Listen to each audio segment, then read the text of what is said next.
বিসমিল্লাহির রহমানির রহিম। আসসালামু আলাইকুম প্রিয় নবম দশম শ্রেণীর শিক্ষার্থীবৃন্দ, তোমাদের জন্য আজকে নিয়ে এসেছি খুবই গুরুত্বপূর্ণ একটা চ্যাপ্টার নিয়ে আলোচনা। তোমরা এখানে দেখতে পাচ্ছ যে অধ্যায় 16। এখানে দেখো যে অধ্যায় 16 খুবই গুরুত্বপূর্ণ একটা অধ্যায়, সেটার নাম হচ্ছে পরিমিতি। প্রথমে আমি এই পরিমিতি চ্যাপ্টারের যে সূত্রগুলো আছে এখানে 16.1, 2, 3, 4 এভাবে ধারাবাহিকভাবে আমি প্রত্যেকটা অধ্যায়ের যে সূত্রগুলো আছে এই সূত্রগুলো মোটামুটি ভাবে আলোচনা করব। এর আগে সর্বপ্রথম আমাদের পরিমাপ সম্পর্কে একটু ধারণা রাখতে হবে। পরিমাপটা কি? পরিমাপটা এখানে দেখো যে নির্ধারিত একক সম্পর্কে প্রত্যেক পরিমাপ একটি সংখ্যা যা পরিমাপকৃত রাশিটির একক রাশির কত গুণ, এই যে কত গুণ তা নির্দেশ করে। এই কত গুণ সেটা নির্দেশ করে। তার পরিমাপ নির্ণয়ের সূত্রটা কি? পরিমাপকৃত রাশি এবং একক রাশি এই দুইটার অনুপাতটাই হচ্ছে পরিমাপ। তাহলে বোঝা যাচ্ছে যে একক রাশির কত গুণ হচ্ছে পরিমাপকৃত রাশি। তোমার একক রাশিটার কত গুণ হচ্ছে তুমি যে পরিমাপ করছো সেই পরিমাপকৃত রাশিটা একক রাশির কত গুণ, সেটা যে অনুপাত, এই অনুপাতটাই আমরা পরিমাপ নাম দিয়েছি। এটা তোমাদের সুবিধার্থে তোমাদের জেনে রাখতে হবে। এরপর আমাদের যে 16.1, 2, 3, 4 এভাবে আমরা আলোচনা করব। এখানে দেখো অনুশীলনী 16.1-এর যে সূত্রগুলো আছে এর মধ্যে দেখো বিভিন্ন ত্রিভুজ ক্ষেত্রের ক্ষেত্রফল নির্ণয়। ত্রিভুজ ক্ষেত্রের ক্ষেত্রফল নির্ণয়ের প্রথমে দেখো সমকোণী ত্রিভুজের এখানে দেখো একটা সমকোণী ত্রিভুজের ভূমি যদি ধরো এ এবং উচ্চতা মানে ভূমি গুণন উচ্চতা যদি ধরো বি। এখানে সমকোণী ত্রিভুজের তোমরা জানো যে তিনটা বাহু, একটা হচ্ছে অতিভুজ, এটা হচ্ছে অতিভুজ, নিচেরটা হচ্ছে ভূমি এবং এটা হচ্ছে উচ্চতা। এখন এ ভূমি এবং উচ্চতা, এটা যদি ভূমি ধরো এবং এটা যদি উচ্চতা ধরো, তাহলে এটা কোনটা সাপেক্ষে বলতে পারো? এটা হচ্ছে সি এর সাপেক্ষে। তাহলে যে কোণটা তুমি ধরবা সেই কোণটার বিপরীত যে বাহুটা সেটা হচ্ছে অবশ্যই উচ্চতা, এবং সেই বাহুটার মানে সেই কোণটা অতিভুজের সাথে যে সন্নিহিত বাহুটা আছে সেটাকে বলে ভূমি। তাহলে একটা সমকোণী ত্রিভুজের ক্ষেত্রফল নির্ণয়ের যে সূত্রটা তোমরা মনে রাখবা, হাফ গুণন ভূমি গুণন উচ্চতা। হাফ গুণন ভূমি গুণন উচ্চতা। এটা যে শুধু সমকোণী ত্রিভুজ তা না, এরকম যতগুলো ত্রিভুজ আছে সবগুলা ত্রিভুজের তুমি যদি ভূমি জানো এবং উচ্চতা জানো তাহলে সেই ত্রিভুজের তুমি ক্ষেত্রফল নির্ণয় করতে পারবা। এর জন্য তোমাকে ভূমি এবং উচ্চতা জানতে হবে। এখন দেখো যদি আমি এরকম একটা ত্রিভুজ আঁকি, এটা একটা ত্রিভুজ, এই ত্রিভুজের ভূমি কিন্তু আমরা জানি এটা, কিন্তু উচ্চতা কোথায়? উচ্চতা হচ্ছে উপরের যে বিন্দুটা সেই বিন্দু থেকে নিচের দিকে যে আমরা লম্ব টানবো এইটা হচ্ছে তার এইচ। তাহলে যদি এই এইচটা দেওয়া থাকে এবং নিচের যে ভূমি দেওয়া থাকে তাহলে আমরা ভূমি গুণন উচ্চতা, হাফ গুণন ভূমি গুণন উচ্চতা, এই সূত্র দিয়ে ত্রিভুজের ক্ষেত্রফলটা নির্ণয় করতে পারবো। এরপর 2 নম্বরে যে দেখো ত্রিভুজ ক্ষেত্রের দুই বাহু এবং অন্তর্ভুক্ত যদি কোণ দেওয়া থাকে তাহলে দুইটা বাহু দেওয়া থাকবে এবং এই অন্তর্ভুক্ত কোণ দেওয়া থাকবে। কিরকম? এই যে একটা কোণ নির্ণয়ের জন্য দুইটা বাহু অবশ্যই লাগবে, এবং এই দুইটা বাহু এবং এর অন্তর্ভুক্ত কোণ বলতে কি বোঝায়? এই বাহু দুইটা যে কোণটা উৎপন্ন করছে এই কোণটা যদি দেওয়া থাকে তাহলে আমরা সেই ত্রিভুজের আমরা ক্ষেত্রফল নির্ণয় করতে পারবো। ক্ষেত্রফল নির্ণয়ের এখানে সূত্রটা দেখো হাফ গুণন। এখানে এই যে এবিসি এই ত্রিভুজটা ক্ষেত্রফল হচ্ছে হাফ গুণন বিসি ইন্টু এডি। বিসি কোনটা? বিসি ইন্টু এডি।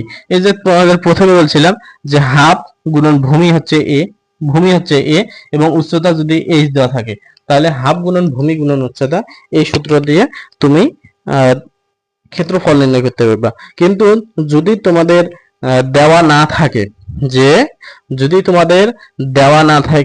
কি দেওয়া না থাকে, যে উচ্চতা যদি দেওয়া না থাকে, বাহু দুইটা দেওয়া আছে, তাহলে আমরা কি করব?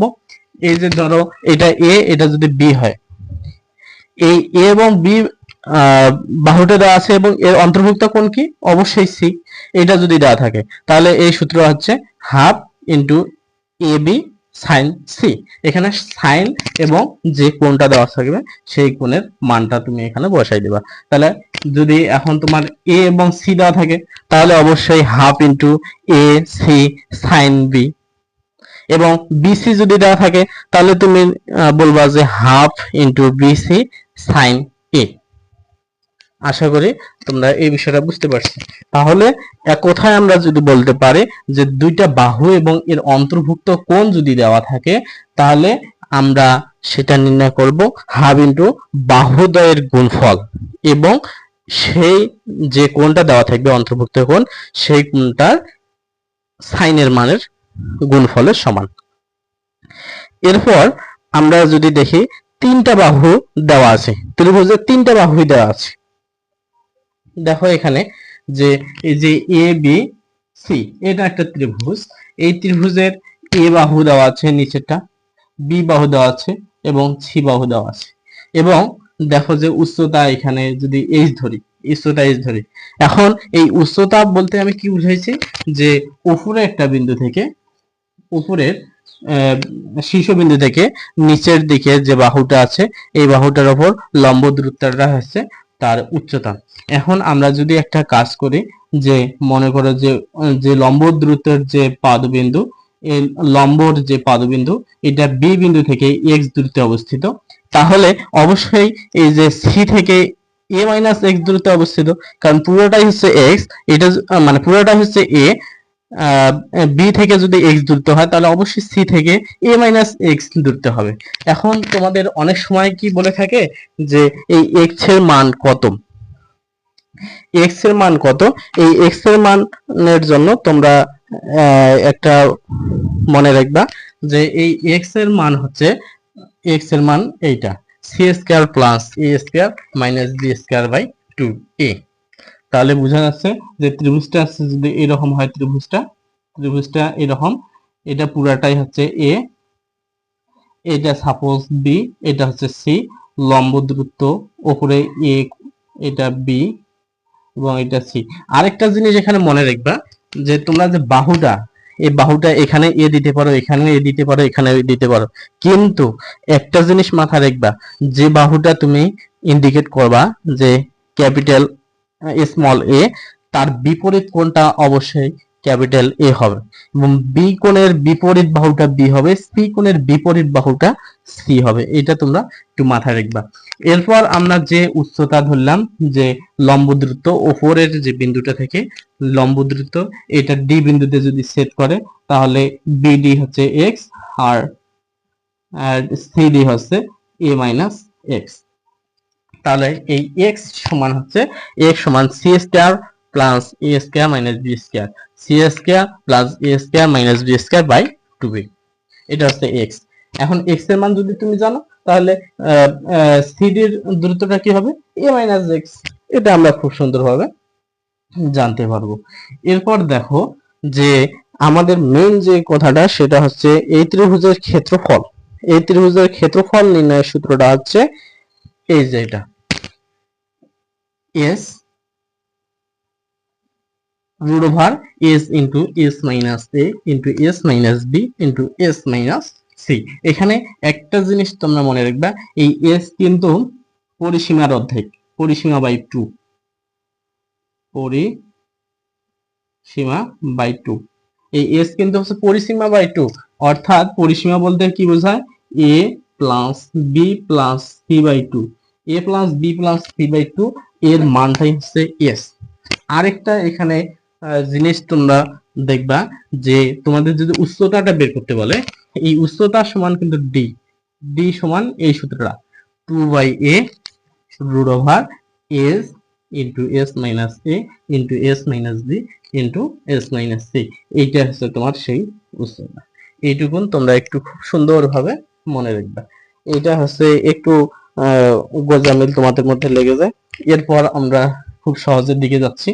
এরপর যদি সমবাহু ত্রিভুজ দেওয়া থাকে, সমবাহু ত্রিভুজ যদি দেওয়া থাকে, আমরা জানি সমবাহু ত্রিভুজ মানে তিনটা বাহুই সমান। সমবাহু ত্রিভুজ মানে কি, তিনটি বাহু সমান, এই তিনটি বাহু যদি সমান হয় তাহলে তোমাদের ক্ষেত্রফল নির্ণয়ের সূত্র আছে √3/4 a স্কয়ার, √3/4 a স্কয়ার। এটা তোমাদের এই সমবাহু ত্রিভুজের ক্ষেত্রফল। এখন a স্কয়ার, a তো হচ্ছে বাহু, সেটা তোমাদের আগে বললাম যে বাহুর উপর a স্কয়ার। এরপর যদি দেওয়া থাকে সমদ্বিবাহু ত্রিভুজ, সমদ্বিবাহু ত্রিভুজ, সমদ্বিবাহু ত্রিভুজের ক্ষেত্রফল নির্ণয়ের সূত্র মনে রাখবা b/4 √4 a square minus b square, b/4 √4 a square minus b square. এখানে বিটা হচ্ছে কি ভূমি, বিটা হচ্ছে কি ভূমি। ভূমি বলতে কি বোঝায়, এখানে দেখো এইটা যদি তোমার সমদ্বিবাহু ত্রিভুজ হয়, এটা এবং এটা সমান বাহু, তাহলে এ হবে তোমার এই সমান বাহু দুইটাকে তুমি এ ধরবা, আর যে নিচের দিকে এটা হচ্ছে বি তোমার। এটা খুব সুন্দরভাবে একটু মনে রাখবে যে তোমার বিটা হচ্ছে যে বাহুটা সমান নয় সেটা হচ্ছে তোমার বি বাহু, আর যে দুটো বাহু সমান সেটা হচ্ছে তোমার এ। এই এটা তুমি সুন্দরভাবে মনে রাখবা। এরপর আমাদের প্রায় 5টা ত্রিভুজ রিলেটেড চলে গেছে ক্ষেত্রফল। এরপর আমরা 16.2 এ চলে যাব। 16.2 এ আমরা বিভিন্ন ধরনের চতুর্ভুজের ক্ষেত্রফল আমরা দেখতে পারবো। এর মধ্যে প্রথম যে ক্ষেত্রফলটা সেটা হচ্ছে আয়তক্ষেত্রের ক্ষেত্রফল। আমরা সকলে জানি আয়তক্ষেত্রের কি, আয়তক্ষেত্রের বিপরীত বাহু দেয়, বিপরীত বাহু দেয় সমান এবং সমান্তরাল। তার মানে এটা বাহু সমান, এটা বাহু সমান এবং সমান্তরাল। তাহলে একটা যদি ধরি এ আর একটা হচ্ছে বি, তাহলে সমান এবং সমান্তরাল, কিন্তু চারটা বাহু কিন্তু সমান নয়। সামান্তরিকের যদি চারটা বাহু মানে আয়তক্ষেত্রের যদি চারটা বাহু সমান হইতো তাহলে সেটাকে বর্গক্ষেত্র বলা যায়। তাহলে আয়তক্ষেত্রের ক্ষেত্রফল সমান a ইন্টু বি, মানে তোমরা এইভাবে অনেক সময় মনে রাখতে পারবো দৈর্ঘ্য গুণন প্রস্থ হচ্ছে তোমার সামান্তরিকের ক্ষেত্রফল, দৈর্ঘ্য গুণন প্রস্থ। এরপরে আমাদের 2 নম্বর যে সূত্রটা দেখো, আবার এখানে একটা বিষয় দেখো যে এসি হচ্ছে কর্ণের দৈর্ঘ্য। কর্ণের দৈর্ঘ্য তো আমরা জানি যে একটা সামান্তরিক, এটা তো 90 ডিগ্রি, যদি এইটা তোমার কর্ণ হয় তাহলে এটা যদি এ হয় এটা যদি বি হয়, এটা অবশ্যই পিথাগোরাসের সূত্র অনুসারে এ স্কয়ার প্লাস বি স্কয়ার, এটা তোমরা জানো। এটা হচ্ছে দৈর্ঘ্য স্কয়ার প্লাস প্রস্থ স্কয়ার ওভার রুট দিলে আমরা সেটার কর্ণের দৈর্ঘ্য পেয়ে যাবো। এটা তোমরা সকলে জানো, এই জন্য এটা স্কিপ করতে চাইলাম, তা দেখাই দিলাম, সমস্যা নেই। এরপর আমাদের বর্গক্ষেত্রের ক্ষেত্রফল। বর্গক্ষেত্র তো বললাম যে প্রত্যেকটা বাহুই, বর্গক্ষেত্রের প্রত্যেকটা বাহুই এ। তাহলে বর্গক্ষেত্র এক ধরনের কি বলা যায়, সামান্তরিক বলা যায়, মানে সামান্তরিক না, বর্গক্ষেত্র একটা হচ্ছে আয়তক্ষেত্র যার প্রত্যেকটা বাহু সমান। তাহলে আমরা জানি এ ইন্টু এ, যদি আয়তক্ষেত্র ধরি, এটা যদি একটা আয়তক্ষেত্র ধরি যে এটা বাহু সমান, এটা বাহু সমান, তাহলে এটা একটা আয়তক্ষেত্র। তাহলে ভূমি মানে দৈর্ঘ্য কত, এ ইন্টু এ, এটা হচ্ছে এ স্কয়ার। তাহলে আমরা ক্ষেত্রফল জানলাম কি এ স্কয়ার, মানে বাহুর উপর স্কয়ার। এরপর কর্ণটা কি হবে, কর্ণ হবে √2a, এটা মনে রাখবে √2a। তাহলে তোমার যদি এটা এ হয় এটা হয়, এটা হচ্ছে √a square plus a square, এটা হবে √2 ইন্টু এ, এর উপর আবার রুট দিও না, এটা মনে রাখো। আর পরিসীমা হচ্ছে 4a, পরিসীমা হচ্ছে কি 4a, মানে চারটা বাহুর তোমার মোট যে যোগফল সেটা হচ্ছে তোমার পরিসীমা। এখন এর আগে যে আয়তক্ষেত্র সেখানে কিন্তু পরিসীমা 2a প্লাস 2b ছিল, 2a প্লাস 2b, ওইটা কিন্তু আয়তক্ষেত্রের পরিসীমা 2 ইন্টু a প্লাস b, এটা একটু মনে রাখিও। আয়তক্ষেত্রের পরিসীমা, আয়তের পরিসীমা হচ্ছে 2a প্লাস 2b, মানে চারটা বাহু তুমি যোগ করে দিবে, সেটাই হচ্ছে তোমার পরিসীমা। এরপর আমরা 3 নম্বরে দেখি যে সামান্তরিকের ক্ষেত্রফল। সামান্তরিকের ক্ষেত্রফল আছে ভূমি গুণন উচ্চতা, কিন্তু এখানে কিছু ভেজাল আছে। ভূমি গুণন উচ্চতা আছে তোমার সামান্তরিকের ক্ষেত্রফল, সামান্তরিকের ক্ষেত্রফল হচ্ছে ভূমি গুণন উচ্চতা। এখানে ভূমি কি, এই যে নিচের দিকে হচ্ছে ভূমি, আর উচ্চতা কিন্তু তোমার উপরের বিন্দু থেকে লম্ব দূরত্ব হচ্ছে, সেটা হচ্ছে তোমার উচ্চতা। এইটা তুমি একটু মনে রাখবে, ভূমি গুণন উচ্চতা। ভূমি যদি দেওয়া থাকে সুন্দরভাবে তুমি নির্ণয় করতে পারবা, উচ্চতা যদি দেওয়া থাকে সুন্দরভাবে। কিন্তু দুইটা বাহুর দৈর্ঘ্য দেওয়া আছে, মানে এই বাহু আর এই বাহু দেওয়া আছে, তুমি কখনোই ওই দুটো বাহু আবার গুণ দিয়ে ক্ষেত্রফল নির্ণয় করিবে না।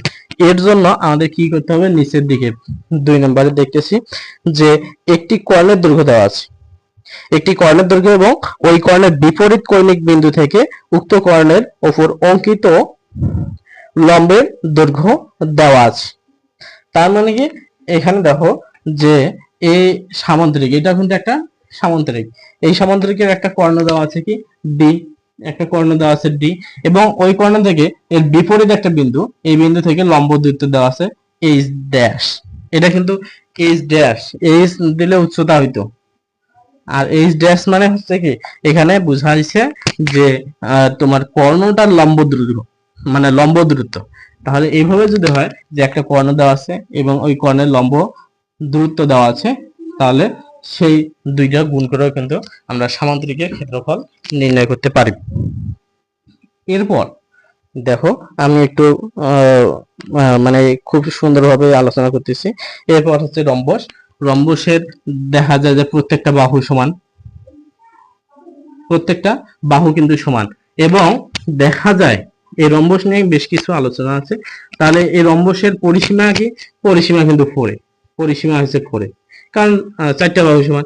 কিন্তু কিন্তু কথা আছে যে রম্বসের ক্ষেত্রফল, রম্বসের ক্ষেত্রফল কিন্তু আবার এ স্কয়ার নয়, যদিও বা এটা চারটা বাহুর দৈর্ঘ্য হচ্ছে এ, বর্গের কিন্তু চারটা বাহু এ ছিল, কিন্তু বর্গের ক্ষেত্রফল এ স্কয়ার ছিল, কিন্তু রম্বসের ক্ষেত্রফল এ স্কয়ার নয়।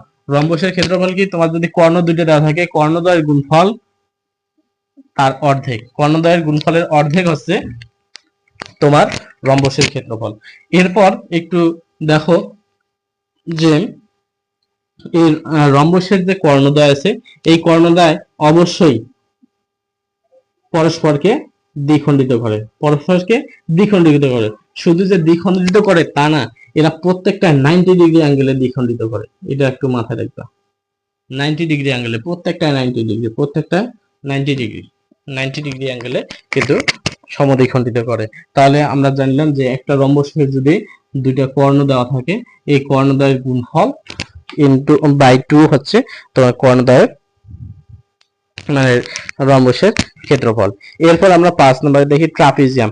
ট্রাপিজিয়ামের ক্ষেত্রফল তোমরা সকলে জানো। ট্রাপিজিয়ামের সংজ্ঞাটা আমরা এভাবে দিতে পারি যে এক জোড়া বিপরীত বাহু সমান্তরাল, সেটা হচ্ছে ট্রাপিজিয়াম। এই ট্রাপিজিয়ামের একটা উচ্চতা যদি দেওয়া থাকে, ট্রাপিজিয়ামের একটা উচ্চতা দেওয়া থাকবে এবং দুইটা বাহু যদি দেওয়া থাকে, দুইটা বাহু যদি দেওয়া থাকে, মানে সমান্তরাল যে বাহুদ্বয় দেওয়া থাকে, এটা কিন্তু সমান্তরাল বাহুদ্বয় দেওয়া থাকতে হবে। সমান্তরাল বাহুদ্বয় যদি দেওয়া থাকে, তাহলে হাফ গুণন উচ্চতা গুণন বাহুদ্বয়ের ক্ষেত্রফল। এটা আমরা এইভাবে লিখি, হাফ ইন্টু এ প্লাস বি ইন্টু এইচ।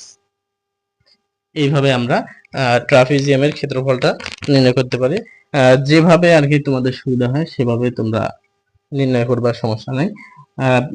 তবে মূল কথা হচ্ছে, যদি তোমার উচ্চতা দেওয়া থাকে এবং বাহুদ্বয় দেওয়া থাকে, তাহলে বাহুদ্বয়ের সমষ্টি মানে যোগফল ইন্টু উচ্চতা করে 2 দিয়ে ভাগ করবা, মানে অর্ধেক করবে, তাহলে তোমার হয়ে যাবে। এখানে যেটা দেওয়া আছে হাফ ইন্টু এইচ ইন্টু এ প্লাস বি। এখন সুষম বহুভুজ, এখন আমরা তো গেলাম ত্রিভুজ চতুর্ভুজ গেলাম, এখন যদি বহুভুজ দেওয়া থাকে, মানে অনেকগুলা, মনে করে এইরকম অনেকগুলা বাহু, এখানে কয়টা আটকালাম, 1 2 3 4 5 6, 6টা বাহু। এখন এই সুষম বহুভুজের ক্ষেত্রফল কি হবে, এই যে সুন্দরভাবে এক লাইনে একটা দিয়ে রাখছে যে n a স্কয়ার বাই 4। এখানে কিন্তু সুষম বাহু মানে কি, প্রত্যেকটা বাহু এর সমান, প্রত্যেকটা বাহু যদি a হয়, তাহলে n a square by 4 cot 180 degree by n। এখানে n টা কি, বাহুর সংখ্যা। এখানে আমি কয়টা বাহু, 1 2 3 4 5 6টা, n এর মান 6, n এর মান হচ্ছে কি 6, এবং a হচ্ছে বাহুর দৈর্ঘ্য। তাহলে আমরা সুষম বাহুর ক্ষেত্রফল আমরা সুন্দরভাবে নির্ণয় করতে পারবো। এই হচ্ছে আমাদের সুষম বাহুর ক্ষেত্রফল। এখানে প্রমাণটা দিয়ে রাখছে, তোমরা দেখতে পারো, সমস্যা নাই। এরপর এখানে একটা নোড আছে, এই নোডটা কি, যে সুষম বহুভুজের সব বাহুর দৈর্ঘ্য সমান হতে হবে। সুষম মানে কি, সমান। সুষম বহুভুজের সব কোণের মানও সমান হতে হবে, মানে প্রত্যেক বাহু যদি সমান হয় অবশ্যই তার মানগুলো সমান হতে হবে। আবার n সংখ্যক বাহু বিশিষ্ট সুষম বহুভুজের কেন্দ্র ও শীর্ষবিন্দুর যোগ করলে n সংখ্যক সমদ্বিবাহু ত্রিভুজ তৈরি হয়। এইটা একটা খুব সুন্দর কথা, n সংখ্যক সমদ্বিবাহু ত্রিভুজ উৎপন্ন হবে এবং বহুভুজের ক্ষেত্রফল হবে n ইনটু একটি ত্রিভুজের ক্ষেত্রফল। মানে যেহেতু n সংখ্যক সমদ্বিবাহু ত্রিভুজ তৈরি হবে, তার মানে তুমি একটা ত্রিভুজের ক্ষেত্রফল বের করে n দিয়ে গুণ করলে সেটা তোমার ওই বহুভুজের ক্ষেত্রফলটা বের হয়ে যাবে। এরপর একটা শর্টকাট দেখো, যে সামান্তরিকের কর্ণের দৈর্ঘ্য নির্ণয়। এখন সামান্তরিকের একটা কিন্তু বড় কর্ণ থাকে এবং একটা ছোট কর্ণ থাকে। তাহলে সামান্তরিকের ক্ষেত্র মানে কর্ণের দৈর্ঘ্য যদি দেওয়া থাকে, মনে করো এখানে দুইটা পদ্ধতি দেওয়া আছে, এই পদ্ধতি দুটো তোমরা স্ক্রিনশট দিয়ে নিতে পারো। আর পদ্ধতি 2 নম্বর যে ফর অবজেক্টিভ মানে এমসিকিউর জন্য, তোমাদের বেশিরভাগ এমসিকিউর জন্য, এটা এমসিকিউর জন্য এমসিকিউর জন্য দেওয়া থাকে যে ডি হচ্ছে একটি কর্ণের দৈর্ঘ্য এবং অপর কর্ণের দৈর্ঘ্য যদি D2 হয়, D1 হচ্ছে একটি কর্ণ এবং অপর একটি কর্ণ D2 হয় এবং AB যদি বাহুর দৈর্ঘ্য হয়, তাহলে এই সূত্রটা তোমরা সুন্দরভাবে একটু মনে রাখবে, কারণ হঠাৎ করে দিয়ে দেয়। তাহলে এটা হচ্ছে কি আমাদের সামান্তরিকের কর্ণের দৈর্ঘ্য নির্ণয়। কর্ণ হচ্ছে একটা ডি আর একটা হচ্ছে মানে একটা D1 আর একটা হচ্ছে D2, এই দুটো কর্ণ আমরা নির্ণয় করতে পারবো। এটা অনেক সময় এমসিকিউর জন্য দিয়ে দিতে পারে, মানে দিয়ে দেয়। তাহলে একটা হচ্ছে D1 আর একটা D2, ওখানে প্লাস মাইনাস করে যা হয় সেটা আমরা নির্ণয় করব। এখন এখানে একটা কথা বলছে যে এই সূত্রের সাহায্যে যে কর্ণ দেওয়া আছে তা ছোট না বড় তা নির্ণয় করতে পারবো, অর্থাৎ কোনটি ক্ষুদ্রতম কর্ণ এবং কোনটি বৃহত্তম কর্ণ। এই যে ক্ষুদ্রতম কর্ণ এবং বৃহত্তম কর্ণ তা নির্ণয় করতে পারবো এবং উদ্দীপকে যে কর্ণের মান দেওয়া আছে তার বিপরীত কর্ণের মান নির্ণয় করতে পারবো। শুধুমাত্র অবজেক্টিভ এবং সাবজেক্টিভ এই সকল কর্ণ ছোট না বড় তা নির্ণয়ের জন্য একটি সৃজনশীল ব্যবহার করা যাবে না। মানে এই সূত্রটা তোমার সৃজনশীল ব্যবহার করা যাবে না, এটা তোমাদের মাথায় রাখতে হবে। এরপর আবার পদ্ধতি 3 দিছে, 3 নম্বর পদ্ধতি দিছে। তোমরা যদি চাও তাহলে এটা নিতে পারো, সমস্যা নেই। এই যে পদ্ধতি 3, মনে করো একটা বড় কর্ণ, এই বড় কর্ণটা হচ্ছে এটা বড় কর্ণের যে দৈর্ঘ্য, এই কর্ণের দৈর্ঘ্যটা তোমরা এটা নির্ণয় করতে পারো। এরপর আমরা নিচের দিকে চলে যাই। আমরা যখন প্রশ্ন সলভ করব তখন তোমরা আরো সুন্দরভাবে ক্লিয়ার হয়ে যাবে, সমস্যা নেই। এরপর হচ্ছে 16.3 সাধারণত বৃত্ত নিয়ে আলোচনা। বৃত্ত নিয়ে আলোচনার এখানে দেখো প্রথমে বৃত্তের পরিধি বলতে বোঝায় কি বৃত্তের দৈর্ঘ্য। একটা বৃত্ত মনে করো একটা বিন্দু থেকে শুরু করে আবার ওই বিন্দুতে আসতে যে পরিমাণ দৈর্ঘ্য অতিক্রম করে সেটা হচ্ছে বৃত্তের পরিধি। বৃত্তের পরিধিকে বলা হয় 2πr দ্বারা বৃত্তের পরিধি নির্ণয় করা যায়। এবং বৃত্তাংশের দৈর্ঘ্য, এই কথাটা কিন্তু খুবই একটা সেনসিটিভ কথা, যে বৃত্তাংশের দৈর্ঘ্য কি। এখানে দেখো বৃত্তাংশের দৈর্ঘ্য, এখানে দেখো মনে করি ও কেন্দ্র বিশিষ্ট বৃত্তের ব্যাসার্ধ হচ্ছে আর। একটা বৃত্ত মনে করি এরকম, এই বৃত্তটার ব্যাসার্ধ হচ্ছে আর, এই বৃত্তটার ব্যাসার্ধ হচ্ছে আর এবং বৃত্তচাপ হচ্ছে এস। মনে করি বৃত্তচাপ হচ্ছে এস, এইটা হচ্ছে চাপ, এইটা হচ্ছে থিটা কোণ উৎপন্ন করছে, তাহলে পরিধি হচ্ছে 2πr। এখন এখানে এই সূত্রটা তোমরা একটু মাথায় রাখবা, S equal pi R theta by 180। এখানে এস হচ্ছে কি বৃত্ত চাপ, এই এস হচ্ছে কি বৃত্তাংশ বা বৃত্তচাপ। বৃত্তাংশ বলতে বৃত্তের একটা অংশ, আর বৃত্তের যে অংশটা ওইটা হচ্ছে বৃত্তচাপ। এটা সুন্দরভাবে মনে রাখবা। এরপর হচ্ছে বৃত্তক্ষেত্র। বৃত্তক্ষেত্রটা কি, কোন বৃত্ত দ্বারা আবিষ্ট এলাকাকে বৃত্তক্ষেত্র বলা যায়। মানে একটা বৃত্ত, এই বৃত্ত যতটুকু এলাকা নিয়ে আছে এই অংশটুকুকে বৃত্তক্ষেত্র বলা যায়। এবং বৃত্তটিকে এরূপ বৃত্তক্ষেত্রের সীমারেখা বলা যায়। মানে একটা বৃত্তের যতটুকু পরিধি আছে ওই পরিধির মাঝে যে অংশটুকু সেটা আছে ওই বৃত্তের সীমানা। এরপর হচ্ছে বৃত্তকলা।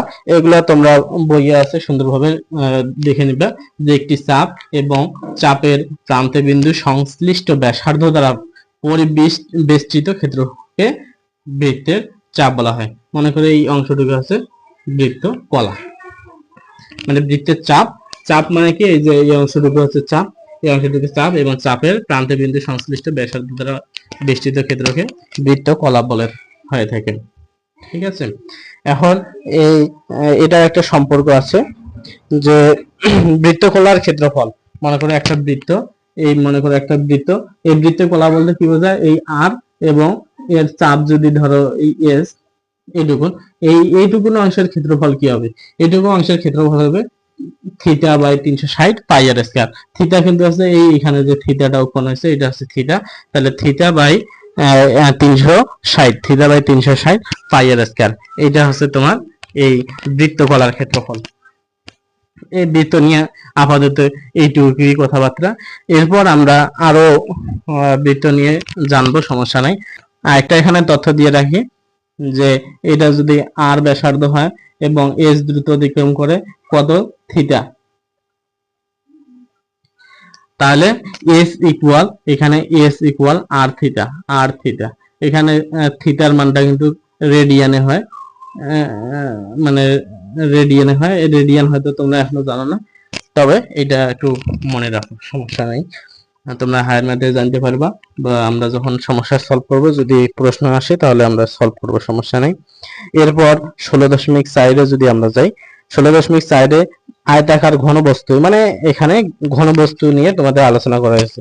এতক্ষণ আমরা 2 ডাইমেনশন নিয়ে আলোচনা করলাম, এখানে হচ্ছে 3 ডাইমেনশন, এখানে হচ্ছে কি 3 ডাইমেনশন, 3D নিয়ে আসলাম। এর মধ্যে প্রথমে আছে আয়তাকার ঘনবস্তু। আয়তাকার ঘনবস্তু মানে কি, এখানে দৈর্ঘ্য আছে, প্রস্থ আছে, উচ্চতা আছে, দৈর্ঘ্য আছে, প্রস্থ আছে এবং উচ্চতা আছে। প্রথমে এই আয়তাকার ঘনবস্তুর যে কর্ণ আমরা বের করব, সেই কর্ণ নির্ণয়ের সূত্রটা তোমরা একটু দেখে নাও। কর্ণ নির্ণয়ের সূত্র আছে √a² + b² + c², মানে তিনটা বাহুর স্কয়ারের রুট করলে তোমরা কর্ণ পেয়ে যাবা। আর আয়তক্ষেত্রের কর্ণ কিন্তু পাইছিলাম √a² + b²। এখানে আয়তক্ষেত্রে যদি যেহেতু দুইটা বাহু সেহেতু a² + b², কিন্তু ঘনবস্তুর ক্ষেত্রে তিনটা বাহু থাকার কারণে √a² + b² + c² হয়ে গেছে। এখন এই ঘনবস্তুর তো থাকে কয়টা তল, ঘনবস্তু থেকে 6টা তল, ঘনবস্তুর 6টা তল, ওই 6টা তলের ক্ষেত্রফল, ঘনবস্তুর ক্ষেত্রফল, এটার এরিয়া যদি দেই, এ যদি দেই, ঘনবস্তুর ক্ষেত্রফল এ সমান আছে 2 * ab + bc + ca, এটা হচ্ছে তোমার আয়তাকার ঘনবস্তুর ক্ষেত্রফল, আয়তাকার ঘনবস্তুর সমগ্র তলের ক্ষেত্রফল। এরপর আয়তাকার ঘনবস্তুর আয়তন, আয়তন বলতে এ বি সি, মানে দৈর্ঘ্য, প্রস্থ এবং উচ্চতা হচ্ছে এই আয়তাকার ঘনবস্তুর ক্ষেত্রফল। এরপর একটা কথা বলে রাখি যে ওখানে আয়তাকার ঘনবস্তুর কথা বলছে। এখন যদি প্রত্যেকটা ঘনবস্তুর, মানে ঘনবস্তুর প্রত্যেকটা বাহুর দৈর্ঘ্য যদি সমান হয় তাকে ঘনক বলা হয়। ঘনবস্তুর প্রত্যেকটা বাহুর দৈর্ঘ্য যদি সমান হয় তাকে কি বলা হয়, ঘনক। সবগুলা যদি এ হয় তাহলে দেখো যে এখানে যদি আয়তন হয় তাহলে a³ আয়তন হবে a³, কারণ বি এর মান এ, সি এর মান এ, তাহলে a³ আবার এখানে যদি তুমি দেখো যে সমগ্র তলের ক্ষেত্রফল কি আছে, এখানে a², এখানে a², এখানে a², 3a², তাহলে 6a², সমগ্র তলের ক্ষেত্রফল হবে 6a²। আবার ওখানে দেখবা যে কর্ণ কি হবে √3, ওখানে √3a হবে, √3a। এগুলা তোমরা একটু কনভার্ট করে নিবা, আর বইয়ের মধ্যেও আছে, তোমরা ওখানে একটু দেখে নিবা সুন্দরভাবে। আর আমরা তো যখন প্রবলেম সলভ করব তখন সুন্দরভাবে বলতে পারবো। এখন এখানে দেখো বেলন, বেলন কাকে বলে সেটা একটু এখানে দেখো, যে কোনো আয়তক্ষেত্রের যে কোনো বাহুকে অক্ষ ধরে আয়তক্ষেত্রটিকে ওই বাহুর চতুর্দিকে ঘোরালে যে ঘনবস্তুর সৃষ্টি হয় তাকে সমবৃত্তভূমিক বেলন বা সিলিন্ডার বলা যায়। তাহলে দেখো এখানে কি, যে এই যে এটা একটা মনে করে যে আয়তক্ষেত্র, এটা আয়তক্ষেত্রের এই বাহুটাকে আমরা স্থির দিলাম, আর এই বাহুটাকে যদি ঘুরাই তাহলে দেখা যাবে যে উপরে একটা বৃত্ত, নিচে একটা বৃত্ত তৈরি হয়েছে, আর মাঝখানে একটা কিন্তু বডি তৈরি হয়েছে। তাহলে যে আমরা ক্ষেত্র আমরা তৈরি হবে ঘনবস্তু সেটাকে বলা হয় বেলন। এখন দেখো এই বেলনের বেশ কিছু সূত্র আছে, যে বেলনের ভূমির ক্ষেত্রফল πr², ভূমির ক্ষেত্রফল πr² মানে গোল, আর উপরের দিকে বৃত্ত মানে πr², বক্রপৃষ্ঠের ক্ষেত্রফল হবে 2πr h, এবং সমগ্র তলের ক্ষেত্রফল 2πr r + h, আয়তন হবে পাই আর স্কয়ার এইচ। এটা তোমরা সুন্দরভাবে একটু মনে রাখবা, ঠিক আছে। এরপর দেখো যে এই যে ঘনক আমরা যে বললাম কিউব, এই ঘনক নিয়ে আলোচনা করলাম যে আয়তাকার ঘনবস্তুর দৈর্ঘ্য প্রস্থ উচ্চতা যদি সমান হয় তাহলে ঘনক বলে। এই ঘনকের দেখো সবগুলো যদি এ হয় তাহলে কর্ণ হচ্ছে √3, ক্ষেত্রফল হচ্ছে 6a স্কয়ার, আর আয়তন হচ্ছে a কিউব। এগুলো আমি একটু আগে আলোচনা করলাম, আবার চলে এসেছে, সমস্যা নেই, সুন্দর হইলো। এরপর দেখো, এরপর আমাদের যে প্রয়োজনীয় সূত্রাবলী এখানে দেওয়া আছে, তোমরা একটু সুন্দরভাবে দেখে নাও, পারলে স্ক্রিনশট করে নাও। এই যে হচ্ছে প্রথমে আছে ত্রিভুজের ভূমি এবং উচ্চতা দেওয়া থাকলে আমরা এটা সূত্র ব্যবহার করব। আবার সমকোণী ত্রিভুজের ক্ষেত্রফল নির্ণয়, তারপর ত্রিভুজের 2 বাহু এবং এর অন্তর্ভুক্ত কোণ দেওয়া থাকলে কি কি সূত্র, এবং ত্রিভুজের 3 বাহু দেওয়া থাকলে কি কি সূত্র ক্ষেত্রফল নির্ণয় করতে পারবো, উচ্চতা নির্ণয় করতে পারবো। এবং এস হচ্ছে অর্ধ পরিসীমা, যেটা আমি ওখানে বলেছি a + b + c/2। আর এটা হচ্ছে সমবাহু ত্রিভুজের ক্ষেত্রফল এবং সমবাহু ত্রিভুজের যে উচ্চতা, এটা কিন্তু মনে রাখবে, সমবাহু ত্রিভুজের উচ্চতা যে √3/2 m। আবার সমদ্বিবাহু ত্রিভুজের ক্ষেত্রফল, উচ্চতা, এগুলা একটু মনে রাখবা। এরপর মোটামুটি চতুর্ভুজের শর্ত এবং সূত্রগুলো কি, আয়তক্ষেত্রের ক্ষেত্রফল, পরিসীমা, কর্ণ, তারপর বর্গক্ষেত্রের ক্ষেত্রফল, পরিসীমা, কর্ণ। এরপর সামুদ্রিকের ভূমি এবং উচ্চতা দেওয়া থাকলে ক্ষেত্রফল কি হবে, আবার সামুদ্রিকের 2টি সন্নিহিতভাবে এবং অন্তর্ভুক্ত কোণ দেওয়া থাকলে কি ক্ষেত্রফল হবে, এবং সামুদ্রিকের একটি কর্ণের দৈর্ঘ্য এবং বিপরীত শীর্ষ কর্ণের উপর লম্ব দূরত্ব থাকলে কি সূত্র হবে। এইটা যেগুলো আমরা আলোচনা করলাম এখানে এক নজরে দেওয়া হয়েছে। এরপর ট্রাপিজিয়ামের ক্ষেত্রে যে সূত্র আমরা এটা দেখলাম, এবং রম্বসের ক্ষেত্রে যদি কর্ণ দুইটা দেওয়া থাকে তাহলে কর্ণদ্বয়ের গুণফল বাই 2 হচ্ছে রম্বসের ক্ষেত্রফল। এবার সুষম বহুভুজের যে ক্ষেত্রফলটা আমরা জানলাম, এটা হচ্ছে প্রত্যেকটা বাহু যদি এ হয় তাহলে ক্ষেত্রফল নির্ণয় হচ্ছে n a²/4 cot 180°/n। এরপর আমরা বৃত্তক্ষেত্রের যে ক্ষেত্রফলগুলো জানলাম, বা পরিধি ক্ষেত্রফল, বৃত্তকলার ক্ষেত্রফল, এগুলো আমরা জানলাম। তারপর আয়তাকার ঘনবস্তুর ক্ষেত্রফল, ঘনকের ক্ষেত্রফল, তারপর আসবে বেলন, কোণক। কোণক বলতে এখানে সিলিন্ডার যেটা বলানো হয়েছে যে বেলন, কোণক বলতে বেলনটাকে বোঝানো হয়েছে। এরপর বেলন মানে কোণক বলতে এরকম বোঝায় যে কোণক হচ্ছে এরকম, নিচের দিকে গোল থাকে আর উপরের দিকে এরকম, এটা হচ্ছে কোণক, ঠিক আছে। এটা মানে ঠোঙ্গা, আমরা গ্রামের ভাষায় যেটাকে ঠোঙ্গা বলে থাকি, এটা হচ্ছে তোমার কোণক। এটা একটু মনে রাখবে, এটা হচ্ছে এল, থেকে লম্ব দূরত্ব হচ্ছে এল, বা এটা এইচ যদি হয় এইটা হচ্ছে এল, ঠিক আছে। আর ব্যাসার্ধ আছে, তোমরা এই সূত্রগুলো একটু স্ক্রিনশট করে নিয়ে রাখবা, তাহলে তোমাদের সুবিধা হবে। এরপর বেলন, তারপর হচ্ছে গোলক। গোলক আর বৃত্ত কিন্তু আলাদা জিনিস, তোমরা একটু ভালোভাবে মনে রাখবে, গোলক আলাদা জিনিস আর বৃত্ত আলাদা জিনিস। বৃত্ত বৃত্ত হচ্ছে ফাঁপা, এটা হচ্ছে কি ফাঁপা। আর গোলক, গোলক কিন্তু এই যে ভরাট, এই গোলক হচ্ছে ভরাট, এটা মনে রাখবে, ঠিক আছে। এটা একটু তোমাদের অনেক সময় ঝামেলা হয়ে যায় যে গোলক কোনটা আর বৃত্ত কোনটা। গোল হলে যে বৃত্ত হবে, গোল হলে যে বৃত্ত হবে বা গোলক হবে তা না, বৃত্ত হচ্ছে তোমার ফাঁপা আর গোলক হচ্ছে তোমার ভরাট থাকবে। এই হচ্ছে আমাদের মোটামুটি সূত্র নিয়ে আলোচনা। এরপরে আমরা টাইপ ওয়াইজ ম্যাথ করা শুরু করে দেব। প্রথমে আমরা 16.1 থেকে করা শুরু করব, আস্তে আস্তে আমরা 16.2, 3, 4 এভাবে আমরা মোটামুটি শেষ করে দেব। আর আমরা আজকে মোটামুটি সূত্র নিয়ে আলোচনা করলাম, তোমরা এই সূত্রগুলো সুন্দরভাবে দেখবা এবং তোমরা খাতায় লিখে অনুসরণ করবা, তাহলে আশা করা যায় এরপরে যে আমরা টাইপ ওয়াইজ ম্যাথ শুরু করব সেখানে তোমাদের সেরকম কোনো ঝামেলা হবে না। সকলকে ধন্যবাদ এবং সকলের সুস্বাস্থ্য কামনা করে আজকের ক্লাস এখানে শেষ করতেছি। আসসালামু আলাইকুম।